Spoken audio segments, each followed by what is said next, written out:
MZTV. Welcome to Friday at the end of the week here, and we're going to see Paul now in the book of Philippians getting practical on us.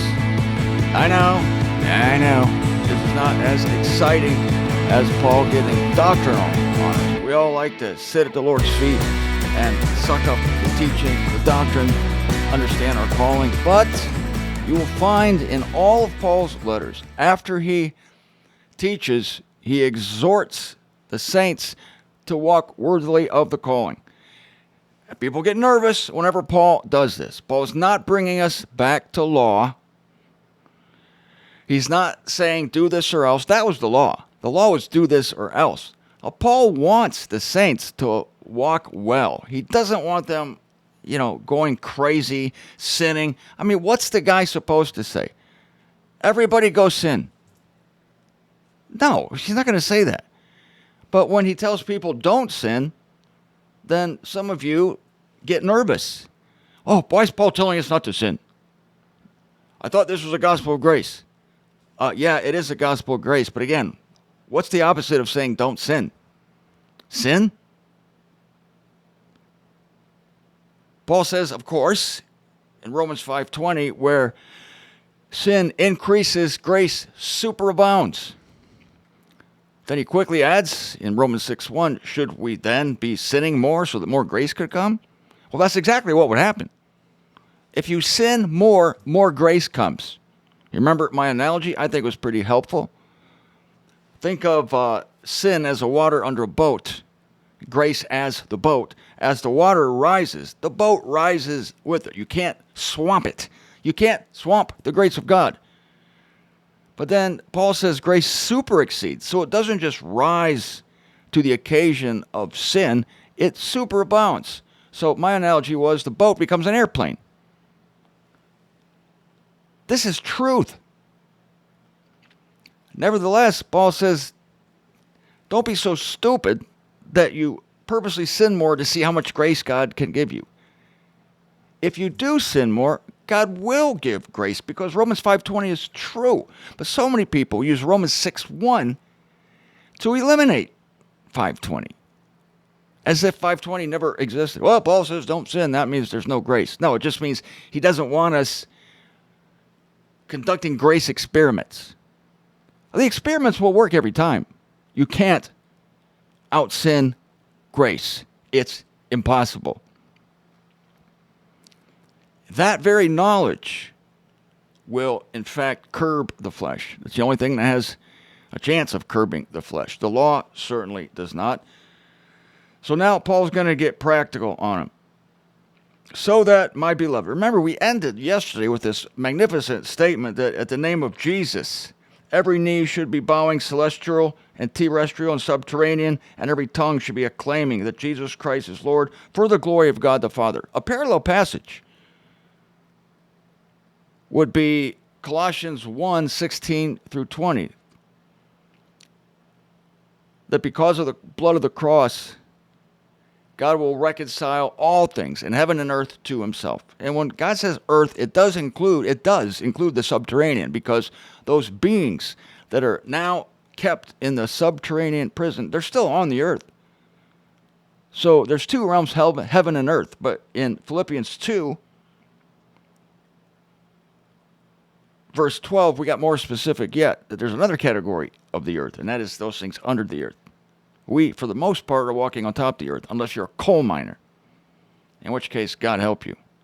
Somebody's got to do it, though. So that, my beloved, and Paul is always basing his exhortations to behave. He's always basing them on the revelation that went before. So that, it makes reference to what went before. Because of this great truth that God's going to save everyone. See, Paul's not making salvation contingent upon behavior. That's the law. This isn't law, this is grace. So that, my beloved, according as you always obey, I got to talk about that word. Don't get nervous. Oh my God, Harold, now we got to obey. Yeah, Maud, you do. But it's not obedience as we think of it. Okay, I'll get into it now. It's a two-part Greek word. The elements are under, here. UNDER/here, to hear. HEAR. Can't think of the Greek word right now. I'll write it down here. The Concordant Dictionary in the back of the Concordant Literal New Testament defines it as to hear and to heed. To hear, to obey is just hear what the person is saying, in this case Paul, and then heeding it. But you notice Paul doesn't say if you don't heed it, you'll be stoned. If you don't heed it, you'll be burned with fire. No, he just says, and he's even assuming that they are doing it. Watch. So that, my beloved, according as you always obey. I mean, I'm sure he's thinking to himself, this isn't literally true. They don't always hear and heed what I'm telling them. But he's giving them the benefit of the doubt. Very gracious thing for him to do. As you always obey, not as in my presence only, but now much rather in my absence. He's giving them the benefit of the doubt here too. Because in Paul's presence, everybody would be decorous. Everyone would be presenting their best selves. Paul's coming over. Oh, quick. Hide the magazines. Turn off the television. Get rid of the video games. Paul's coming over. Clean the house. Comb your hair.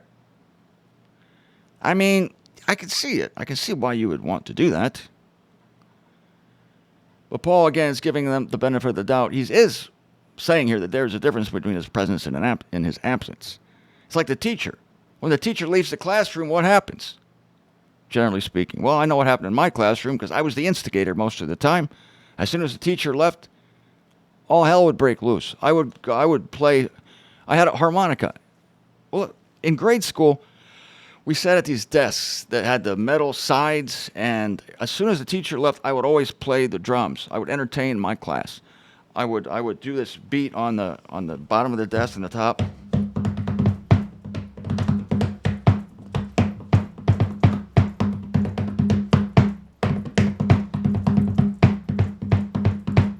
And people would be entertained. They loved it. I did not hear and heed the teacher when the teacher was out of the classroom. And in high school, I had a harmonica. I was famous for playing Turkey in the Straw. Yeah.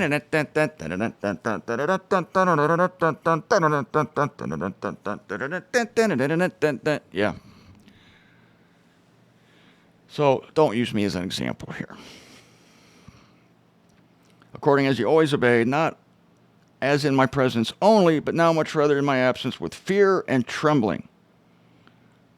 Okay, again, fear is not the fear of being afraid of what Paul's going to do to them when they come, or being afraid of God or Christ. It's fear of respect, of being in awe of the calling and wanting to walk worthy of the calling. It's the fear of awe. Like Vanessa said a couple of days ago, this calling is the most, what word did she use again? Not significant, but heavy, weighty, wonderful. I need a thesaurus. Knowing that, let's walk in accord with that revelation. I exhort you, I exhort myself. Fear and trembling. We take this seriously. It's not the trembling of being in the corner shaking like you do in a thunderstorm or a tornado or a hurricane. It's not that. Now, here's a great verse. I've quoted this many times. Much rather in my absence, with fear and trembling, be carrying your own salvation into effect. Oh, wow. This is getting worse, Martin. It's getting worse every time you bring us a new sentence from this freaking book of Philippians. Well, be carrying your own salvation into effect. Let me finish it. For it is God who is operating in you to will as well as to work for the sake of his delight. Do you know what some people say about me because I teach against human free will because it's not a scriptural doctrine? They say lots of things. Oh, you're saying we're only robots. And you're saying we're only puppets. That's what the accusation I get. And I always say, no, it's actually worse. We're clay. But I'm not a piece of clay. Obviously, I have bones and flesh and Clay doesn't have this. I'm referencing Romans chapter 9. God's the potter, we're the clay. What God is saying in Romans chapter 9 is that God can manipulate the human body with bones and flesh and eyes, mouth, ears, nose. He can manipulate as easily as a potter manipulates clay. That's the he's making an analogy. He's not saying that you are literally clay, even though really you break down the human elements. We come from the soil. You can actually say that.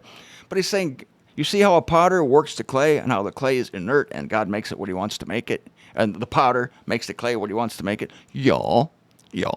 All right. Well, guess what? God can and does work humans in the same way a potter works clay. It's an analogy. It's a freaking metaphor.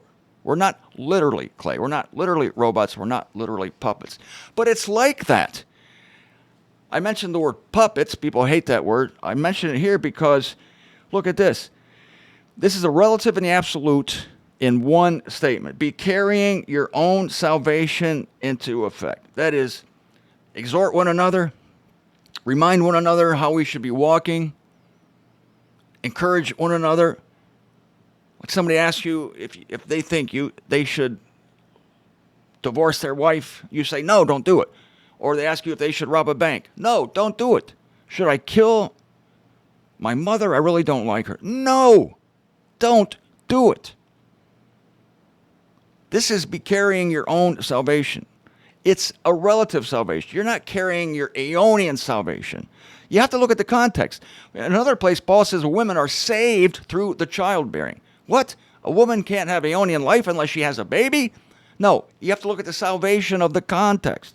And the salvation of the context here is to be living a life that will save you from lots of trouble. You want to be saved from jail? You want to be saved from death, dismemberment, and destruction? Then, obey the law and walk a good life.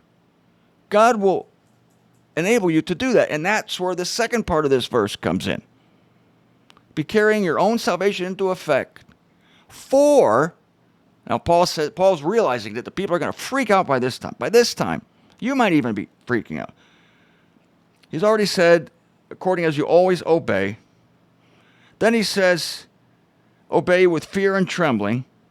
Then he says, carry your own salvation into effect. People are going, is this guy the new Moses? Feels like the law. What is this? Grade school? And then Paul finally comforts people by saying, for it is God who is operating in you to will and to work. To will, that is to decide things, and to work, that is to carry out the things you've decided. People say, well, yes, God directs a man's steps, but a man's thoughts are his own. You can plan anything you want. God will just stop you from doing it. No, not true. God controls the will also. He controls the mind. He controls the thinking. For it is God operating. The Spirit of God makes its home in you, and it really makes its home in everyone because no one can stand on their 2 feet except by the power of God. It is God who is operating in you to will as well as to work for the sake of His delight. Operating in you. I'm sorry, but this sounds a lot like a puppet. The hand is operating inside the puppet to cause it to will and to work in accord with the delight of the one operating the puppet. Am I saying we're puppets? In a way, yeah, damn straight. Damn straight we are. God is operating in us to will and to work for the sake of His delight. What is that? Except God's pulling the strings, God's animating these clay figures as easily as a potter animates clay, makes it what he wants, whether a vessel of honor or a vessel of dishonor. This is God's operation.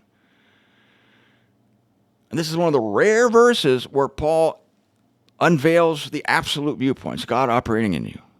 So if you're obeying, if you're hearing and heeding my words, Paul says, then it's God operating in you to will and to work.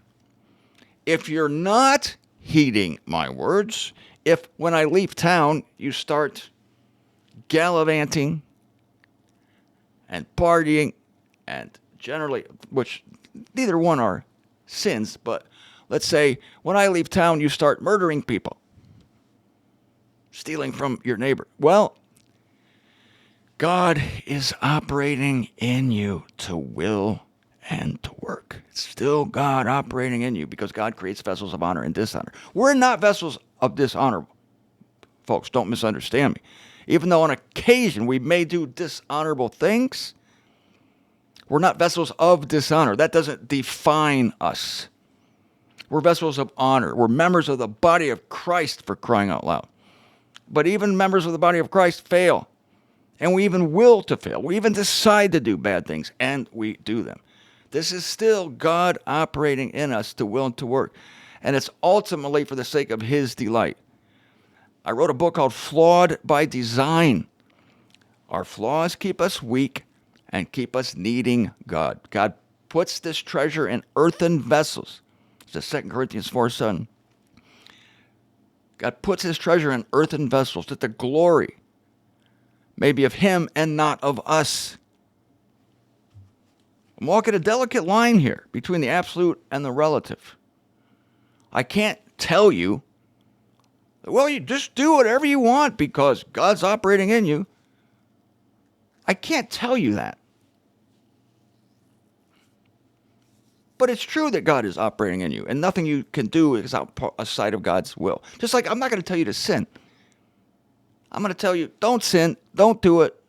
You'll cause yourself trouble. Don't kill your mother. And things like that. Or anyone else for that matter. It is God operating in you to will as well as to work for the sake of His delight. And then Paul says this in verse 14, all be doing without murmuring and reasonings. Oh, reasonings. I got to end with this. I'm looking at my time here. I wanted to get all the way through verse 18, but that's not going to happen. All be doing without murmurings and reasonings. I'm going to read at the end of verse 14, then I'll comment, then I'll go for the week. I know you're sad. I'm sad too, but I'll be back on Monday and watch for another Rodney Paris, Martin Zender special on Sunday and a classic that will be published on Saturday. And I'm still going to put out the rest of the Richmond videos. I know there's still more to come. I have 3 more talks I have not published. And I'm going to republish what I've already published on Rumble, going to republish it on YouTube so more people will see it. So that's coming. Don't worry. But I know I just wanted to talk to you. I couldn't just come back from my forced exile. I couldn't come back and just run conference videos. I needed to reconnect with you. I needed to talk to you. And I think you needed it too. But they're coming. Don't worry. Because a great talk by Mark Haukus, great testimony. Other people gave their testimonies. And so I don't want you to miss that. Waylon Dabbs, great message at the end of the conference. It's coming. It's coming. For it is God operating in you to will and to work for the sake of His delight. All be doing without murmurings. This is hard for me. I can't do it. I cannot do it. I murmur all the time. I'm murmuring constantly. Constantly. I give myself over to God. I say, I'm sorry. This is an exhortation to me. I'm not damned if I murmur, but I do. I'm just like, I have this undercurrent sometimes, a lot of times of this like, oh my God, this is ridiculous. I hate this life. This life sucks. This life's terrible. Why does everything, why does the dishwasher not work? Why do my brakes go bad in the car? Murmuring all the time. But at the same time, I know it's of God. And at the same time, I'm thankful for everything. I'm still, the undercurrent of me is thankfulness. I'm still thankful for everything. And I know that this is all part of the operation to humble me. And I confess it to you. All be doing without murmurings. Paul, that'd be nice. Okay. I'll try. By keeping my focus on Christ and realizing the epicness. What's that word Vanessa used? Darn it. Substantial. Substantial. This calling is substantial. It's weighty. And I would love you to treat it like that and to walk worthily of it. All be doing without murmurings and reasonings. Reasoning is just say, what? It's like doubting God, questioning God. It's like, well, if God's sovereign, I can't understand why He would not take away my murmuring. That's reasoning. It's subjecting God's will and intention to your own interpretation and wondering why God isn't as smart or as organized as you are. Why doesn't God have a better plan for your day than you have? You had a plan for your day. It went to smash. Well, if I were God, a lot of reasoning starts with, if I were God, why would God, many people say this to me, they reason as far as the lake of fire, which is the second death. Well, the second death, why would God raise people only to send some to the second death? Hey, it doesn't matter. He just does it. If their names are not written in the Lamb's book of life, he just does it. Don't reason in yourself. Believe what the word says. So in all our imperfections, we're saved. And our imperfections are by design to keep us humble and to make us realize that God puts his treasure in earthen vessels, that the glory may be of him and not of us. However, at the same time, while we understand that absolute truth, and it doesn't go away, and God is operating in you like a hand inside a puppet, that does not go away, even though we're not conscious of it most of the time. Nevertheless, I must exhort you and myself, as Paul does. Walk worthily of this calling. Don't murmur. Don't reason about things. Hear and heed the exhortation to be a good example, a good specimen of what a human being looks like who believes in the gospel of grace.